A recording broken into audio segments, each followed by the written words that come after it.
Sí, ya lo sé. Hoy no tocaba podcast. Ayer dije, bueno, hasta el lunes o mañana en asilo, o sea, hoy en asilo, etcétera, no sé qué, no sé cuántos, tal y cual.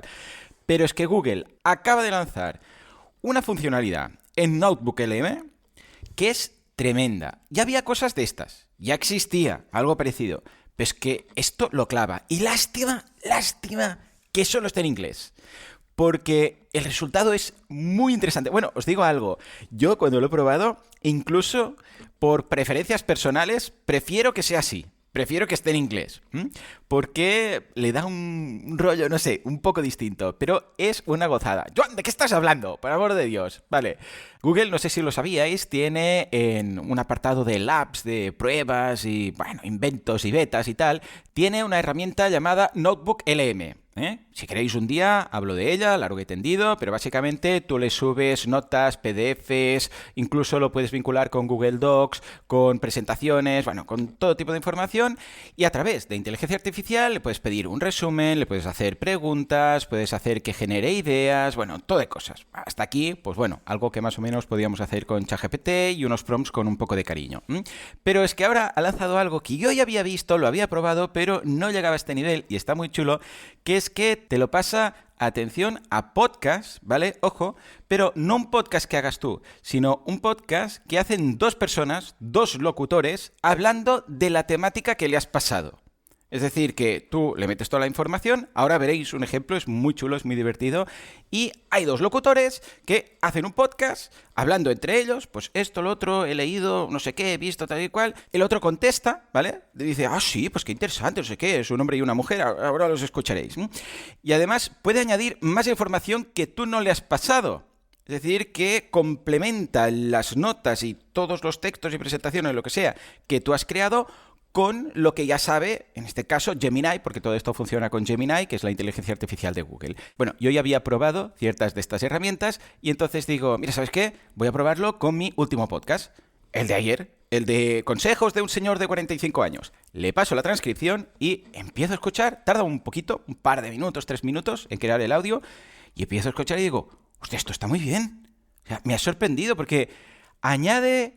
Bueno, primero que el punto humano que le da de los dos presentadores está bastante bien conseguido, al menos para alguien que no tiene el inglés como lengua materna. Que igual hay alguien aquí americano que dice, Joan, se nota mucho que esto es inteligencia artificial, pero para mí, bueno, hay algún momento que escuchas algún glitch puntual, pero el 99% de la conversación, vamos, cuela. Entonces, les he pasado esto y hay dos personas hablando de mi episodio de ayer del podcast como si lo hubieran escuchado y dicen, ay, pues mira, y además entienden el contexto que ellos son americanos y yo soy español. Entonces dicen, hemos encontrado este episodio de un podcaster español que habla de todo esto, y entonces hablan un poco y hacen un repaso de los consejos que os di ayer. O sea, imaginémonos que hay alguien que tiene un podcast, dos personas que tienen un podcast, escuchan mi episodio de ayer y dicen, ostras, pues vamos a hacer un episodio del podcast sobre lo que dijo Joan. Entonces dicen, pues hemos escuchado este episodio de Joan que dice esto y tal y cual, y van repasando por encima los puntos y añadiendo su punto de vista, cada uno con su personalidad. Alguno está más de acuerdo con ciertos puntos y el otro matiza no sé qué, está muy bien. O sea, es que, bueno, el resultado es muy bueno. Imaginaros cuando esto esté en español. Vamos, es que, bueno, ya está, ya tanto hype, ahora igual os lo pongo y decís, vaya mierda, Joan, todo este hype, y al final pues no había para tanto, pero bueno. Y además, si queréis aprender a hacerlo, en boluda.com/clases os dejo una clase, un vídeo, en la cual vemos cómo hacer esto paso a paso. Bueno, ahora sí, venga, va. Vamos a escuchar este podcast hecho por dos locutores de inteligencia artificial. Dura, a ver, dejadme mirar el audio, 10 minutos 37 segundos. O sea que si alguien quiere regresar aquí, os lo voy a poner entero, ¿eh? No hace falta que lo escuchéis todo, podéis ir pasando y dentro de 10 minutos 37 segundos regreso, ¿eh? Y a ver qué tal. Venga, va. 3, 2, 1... Ever wish you could just like grab coffee with someone who's, really figured things out? Mm. That's kind of what today's deep dive feels like. We're getting life lessons straight from a Spanish entrepreneur. Oh, interesting. Yeah. He's celebrating his 45th birthday by sharing what he's learned, wisdom from experience and all that. I like it. So what's the catch? Okay, so there is a slight language barrier we're translating from let's call it a very Spanish podcast episode. Okay. But trust me, the core messages, totally universal. I'm all ears. What's this entrepreneur's secret sauce? Well, he kicks things off talking about health, actually. He even jokes about some classmates who look, well, ancient for their age. Yeah. But his point is, it's not about vanity, right? It's about having the energy to actually enjoy life, no matter how many candles are on the cake. And he's right, It's less about chasing some magical fountain of youth and more about recognizing that even small efforts, if you do them consistently over time, they can really add up. Oh, absolutely. Consistency is key. Like, did you know there are studies that show regular exercise, even just a brisk walk a few times a week, it can actually impact your telomere length. Telomeres. Yeah, those are like the protective caps on our DNA, and they're linked to longevity. Wow, so there's actual science behind feeling younger for longer. Okay, I'm listening. Yeah. What else does he say? Diet's a big one. Oh, tell me he's not one of those restrictive diet guys. No, not at all. He just emphasizes ditching the processed foods, which honestly makes a lot of sense. I mean, think about it. Oh, I know, right? Yeah. All that junk can't be good for you. Yeah. Exactly. And we often underestimate that connection between our gut health and just like our overall well-being. True. When we overload our system with processed foods, all that added sugar, artificial ingredients, unhealthy fats, it creates inflammation. Right. And that inflammation, well, it messes with our gut microbiome. And a balanced gut, that's essential not just for digestion, but for our immune system, mental clarity, even our mood. So it's like a domino effect. Except instead of everything falling apart, it's about everything working better when you eat real food. Exactly. And what I appreciate is he doesn't advocate for any crazy restrictive diets. It's about making sustainable shifts. I like that. Small changes, big impact. Which kind of reminds me of his next point, actually. Right. Sleep. Yeah. He is all about embracing your natural sleep rhythm, tossing the alarm clock and just waking up naturally, feeling refreshed. Yeah. Honestly, I'm hitting the snooze button like 3 times every morning, so that sounds incredible but completely unrealistic. Is that even possible for most people? It depends. Our modern world, it really does mess with our natural sleep-wake cycles. For sure. But that doesn't mean we can't prioritize sleep. What this entrepreneur is highlighting is the importance of listening to your body. We go through different sleep stages throughout the night, and they all serve a purpose, like memory consolidation, cellular repair.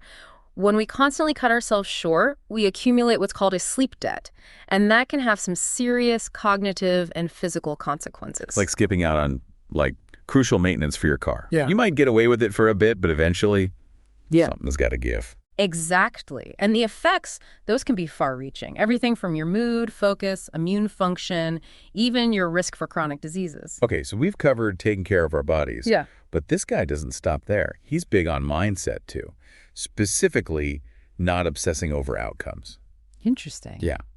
He says it's more about finding joy in the process, which makes sense because life rarely goes according to plan, right? It never does, no.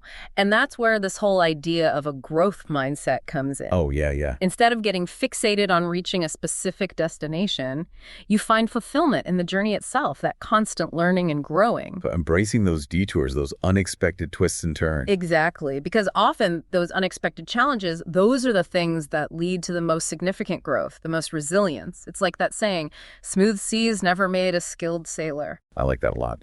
Okay, but here's where this entrepreneur's advice gets really interesting, at least to me.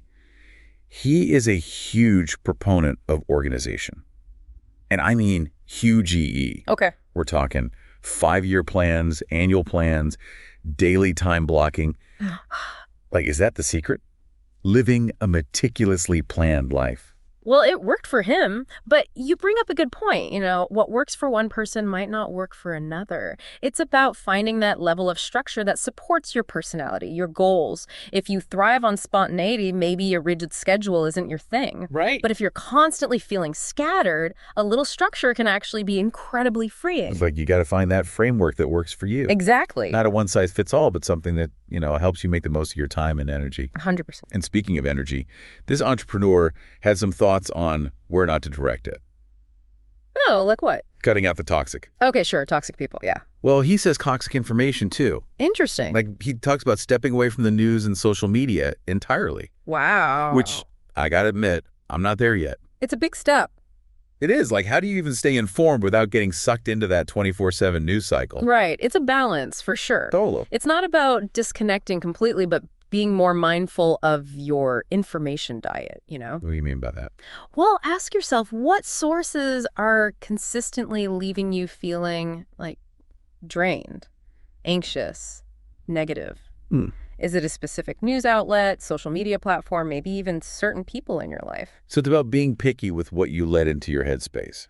Exactly. Protect your peace. I can get behind that. Yeah. It's kind of like his next point, actually. Which is... Not letting other people's opinions, like, dictate your happiness. Oh, that's huge. Right. It's so easy to fall into that trap, you know?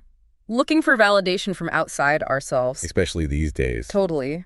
But true confidence, true happiness, it comes from within. Okay, but how do you get there?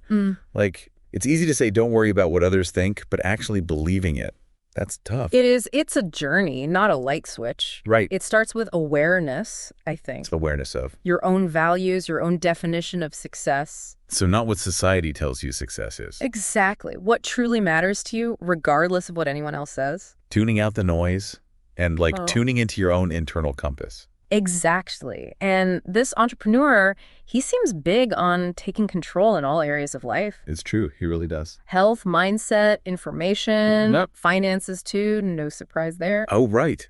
He's all about ditching the credit cards, sticking to debit, and saving a big chunk of every paycheck. Very much a cash is king mentality. Definitely. Now, that specific strategy, you know, might not be for everyone. True. But the underlying principle, being intentional with your finances, that's universal. For sure, for sure. Credit card debt, it can spiral so quickly. Yeah, got it. While even small, consistent savings, that can grow exponentially over time with compound interest. Just back to that small habits, big impact thing. Exactly, though this next one might seem like a contradiction. What's that? He's a big advocate for doing nothing. Oh, seriously? Seriously. The guy with the 5-year plan is all about downtime. It seems counterintuitive, but hear me out. I'm listening. It's all about balance, right? You yeah. can't be on all the time, constantly hustling, constantly producing. I feel that. He actually talks about having to overcome a productivity addiction. Oh, wow. Which I think a lot of us can relate to. Oh, yeah, for sure. This culture of like constant optimization, it's a lot. It really is. But sometimes the most productive thing you can do is absolutely nothing. Let your brain just chill. Exactly. He recognizes the value of active rest. Active rest. So it's not just like zoning out in front of the TV. Well, it can be sometimes. True. But it's more about giving your mind space to wander, make connections. Just be exactly. It's like that saying, stop and smell the roses, but like for your brain. Yeah, exactly. Give your mind the space to wander, to make those unexpected connections. Love it. But I mean, this entrepreneur isn't all about relaxation, right? Oh, definitely not. When it is time to work, he's got a whole strategy. Oh. Fill me in. Eat the frog. Eat the frog. Okay. Gotta admit, that one's new to me. Right. Catchy, though. It is. What's it all about? So the idea is you identify the toughest task of your day, the one you're least looking forward to. Okay, the thing you're most likely to procrastinate on. Exactly. That's your frog. And you do it first thing. Get it over with. Yep. Plays on our psychology, because once you overcome that initial resistance... You're on a roll. Totally. Momentum, accomplishment, and everything else seems way less daunting. Like starting your day with a win, even if it's a tough one. Exactly. Sets the tone. And speaking of tackling things head on, he's also a big believer in, you know, hard work. Oh, absolutely. But, and this is important, he's not just talking about like chasing money. No, it's deeper than that. Right. He says it's about aligning your efforts with your values. Which, if you think about it, goes right back to living life on your own terms. Oh, totally. It all connects. What does success really mean to you? Not what society says it should be. And that brings us to his, I guess, his most powerful piece of advice. Which is? Do what you want, not what everyone else expects. Yes. It's so easy to just like go through life on autopilot, following that script everyone expects of us. For sure. So this is about breaking free. Exactly. Making choices because you want to, not because you feel like you have to. Powerful stuff. And I think that's what I love about this whole deep dive, you know. What do you mean? It's like we took these raw, unfiltered life lessons from, well, let's face it, a pretty unexpected source. A Spanish podcast episode, yeah. Exactly. And it sparks so many questions, so many things to think about. 100%. It's been great unpacking all of this with you. Right back at you. And to everyone listening, thank you for joining us on this little journey. Hopefully you've picked up some useful tips, some inspiration, maybe even a little permission slip to just, live your best life. Here. That's it for today's deep dive. Until next time, remember, embrace the unexpected, never stop learning, and don't be afraid to forge your own path.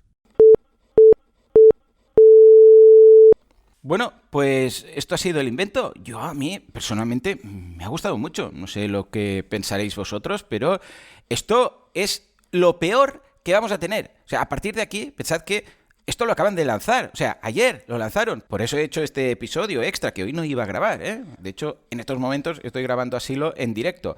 Bueno, en todo caso, este es el invento. Espero que, aunque sea como curiosidad, os llame la atención. Imaginaros cuando esto ya esté en español y haya mejorado un poco y tal. Es que, da bastante de sí, Bueno, en fin, quizás soy yo que me he emocionado, pero me ha molado. En todo caso, ahora sí que lo dejamos aquí. Si queréis, ya lo sabéis, asilohacemos.com. Que de hecho, en estos momentos que me escucháis aquí, también estoy hablando en Asilo de temas de Stripe muy interesantes, como evitar cargos fraudulentos, que todos los que usáis Stripe deberíais escucharlo, o yo os aconsejo escucharlo. Y además, Alex nos está contando en este momento el rediseño de asilohacemos.com. O sea, dos cosas muy chulas. O sea que ahí está. Y si no os mola, pues nada, nos vemos el lunes con más marketing online. Hasta entonces, muy buen fin de semana. Ya ves esto de la inteligencia artificial, cómo mola, ¿eh? Ya te digo, tremendo. Da como cosa, ¿eh? Cualquier día de estos ya te veo hablando con un modelo de inteligencia artificial en el podcast. Bueno, quizás tanto, ahí te has pasado.